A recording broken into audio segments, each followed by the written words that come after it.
Hello, this is Robert Capuccio. Thank you for joining us for another PT on the Net video interview. My guest is Ilene Bergelson, international speaker, presenter, and the founder of Life Moves and the world-renowned, highly sought-after Empower Speak, a program to help fitness professionals communicate, present at the highest limits of their personal potential, which, to be quite honest, puts a lot of pressure on me. How are we doing? Are we okay? I think we're doing well. So yeah. far, so good? Exactly. Just let you shine through. Well, you are the expert, so we'll continue. Just to embarrass Ilene before we move on to the good stuff. This is funny. You'll appreciate this.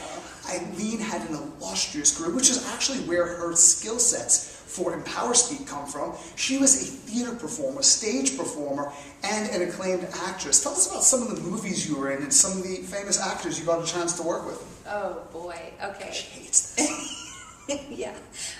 Let's see. Movies. The Bad Lieutenant with Harvey Keitel.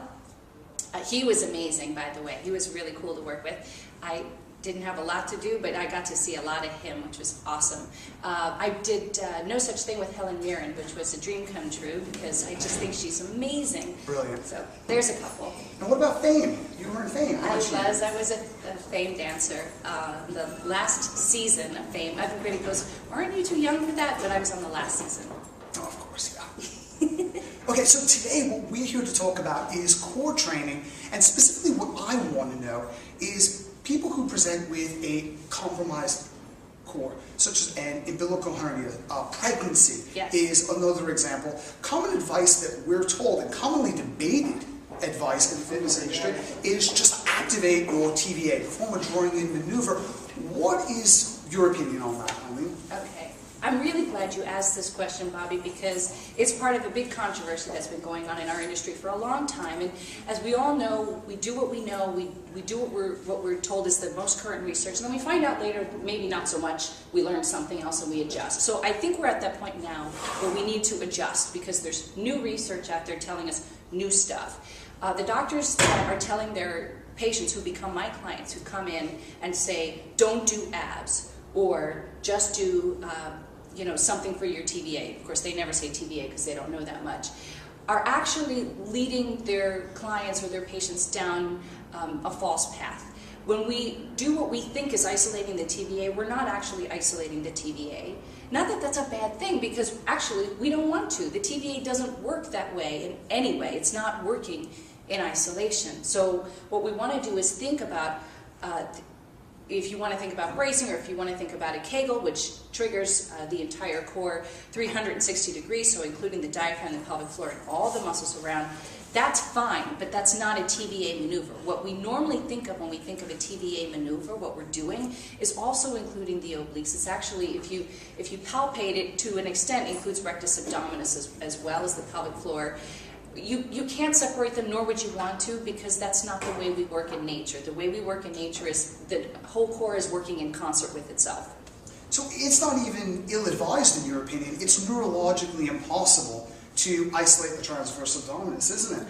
I suppose with some kind of crazy repatterning you could maybe try, but it would be so ridiculously hard to do that, and you really wouldn't want to, because what you want is for the core to work in the way it's designed to move, which means there may be a sequence of recruitment, but there's not an isolation. Right, so when we're saying impossible, we're talking about in activities of daily living, the transference, right, to isolate, I mean just the simple act of inhalation and the central respiratory mechanism, you're increasing the volume of the abdominal cavity, which consequentially decreases intra-abdominal pressure. Right. So without concomitant functioning of the diaphragm, you can't maintain that intra-abdominal pressure and stability, and it's not something that you consciously focus on. Timing of recruitment and contractile force is very specific, isn't it? It's very specific, and we're looking at fractions of a tenth of a second difference between multifidus firing versus the what we would call the outer unit. So it's not something you can really micromanage,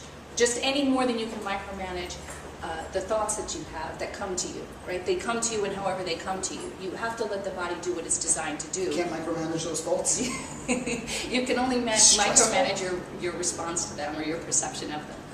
Okay, so let's get into the application. Let's say that we're working with someone who has a compromised core, Yeah.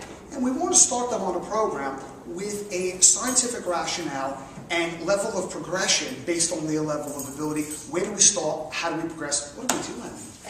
Okay, well, to keep it quick and to keep it easy to draw on again, you want to think of it as having two parts. So that core conditioning comes into play in high threshold scenarios and low threshold scenarios. And I know that that may be new terminology for some of us out there, but it's not going to stay new because there's more and more talk about this, both in the physiotherapy world and then in the trickle down in our world here as trainers. But we're looking at the low threshold being more the slow twitch fibers. Often it's a slower onset. And the kind of training, the kind of exercises that we're looking for are exercises where we can sustain them without altering our breath. So it doesn't start to interfere with our ability to breathe. And it's something that we can sustain without a change in that breath for up to 2 minutes. So 1 to 2 minutes would be a set. And we never ever work to physical fatigue with a low threshold exercise. So you want to try an example of a low threshold Yeah, I exercise? think this would be a really good time for an example. Okay. All right, so an example of a low threshold exercise would be to sit on a bench or a chair. Now, the lowest progression, if we were to start with something that was the most stable, it would be to put something underneath your feet so that you have a stability, something that's not moving under your feet, no support as well underneath your bum. If you sit up tall, you're already in a zero force relationship with gravity, right? Basically, everything is like a plumb line. If you just simply shift your weight and try to maintain that upright posture but at an angle, and to just change that slightly, this is actually a low threshold core conditioning exercise. And you can stay here for up to 1 to 2 minutes and breathe, continuing to breathe. And you'll notice there is a response in the pelvic floor. There is a response in the entire core as you do this. Another way that you can step it up then to progress would be to take the support out from under the feet so that the feet are dangling. Now we've got open chain going on in the lower body. You keep that going, you'll notice that there's a change and you watch the compensations going on in your clientele. So that's an example of a low threshold progression. Do you want to try high threshold, Bobby? Yeah, let's progress that a little bit. How do we make that just a little bit Okay, so more if difficult? you want to take it, let's go back to low threshold for a second. If you want to take it another tack with it, you can use this balance disc and you can bring this right underneath your seat. And then simply, again, you start with the feet supported and then you take that support away. And then just try to balance. Carry on your conversation, continue to breathe, life is good. Normal, normal, normal. If you want to change this, you want to make it a little bit more challenging, try bringing your arm out or up or changing it. Just continuing to breathe while you're moving. All of this is low threshold conditioning. When you take that support away, it's more challenging. So that's a series for low threshold. You've got 2 now. For high threshold, we're looking at the kind of stuff that we normally do when we train. So we're looking at whether or not you are able to do 3 to 4 sets of an exercise to fatigue. Right? All the stuff that we normally think of when we think of core conditioning. So Bob, you asked me about a compromised core, somebody who is pregnant, who maybe needs to be careful and watch out for the integrity of their linea alba. It's the same with folks who have an umbilical hernia. In that case, in my opinion, since you asked my opinion, it's just as important what you're thinking as what you're doing. And I find that I have the greatest success, or the clients that come in have the greatest success, when they do these exercises and they think of a sense of upward and together, kind of like zip up your pants and close your coat. But the thought is that we're basically trying to bring the vertical hemispheres of the abdominal wall toward the midline. Now, you could say, look at the way those fibers run, look at the way the body's built. It doesn't go that way. And I'm asking you to look at this from an imagery standpoint so that you have the power of the mind working with the way the body normally works so that the whole thing together nets you the results you're after. So let's take a look at a core conditioning exercises that we do. And if you have a TRX at home, you can also do this. It's brilliant with a TRX as well as this pair of rings. But if I come into a kneeling position and I want to take myself out into like a rollout, so I want to take myself into a plank, but I'm going to take my arms a little bit wider. And I'm going to maintain that sense of stability in my core. And as I bring myself back, I'm going to push those rings, or if you were to have a TRX, you bring those, you put your hands in the foot loops or the handles and you push down to come in. And all the time you're thinking about closing the coat. So again, as you roll out, and then as you bring it in. So again, that same thing, of maintaining stability in one area while mobilizing at the hip and at the shoulder. Right? So that's an example of a high threshold exercise. And when you do this, you want to work to fatigue. So unlike the low threshold exercises where you never work to fatigue, it's the opposite with high threshold exercise. You want to be able to breathe. Do watch out for Valsalva maneuvers. They're more inclined to happen when you do high threshold training. But then make sure. What do you mean by that? What is a Valsalva maneuver, just to be clear? Oh, of course. A Valsalva maneuver is when you stop the breath and you actually use the additional pressure as an aid, it's a technique that works well in certain instances where there's a momentary lapse of breath or holding a breath so that you can actually use that as like an internal source of leverage, but it's not really safe for what we're doing here. What we're trying to do is make sure that the core works without having to hold the breath, because in life, when we have to pick up our groceries or move our kid or whatever else we're doing, we're not generally going to be holding our breath to do that. We want to make sure that the integrity of the core is intact even as we breathe. So, Ilene, one very important thing I forgot to ask you is you work out of New York City. What upcoming events do you have? Where can people get more information on the subject matter that you're talking about?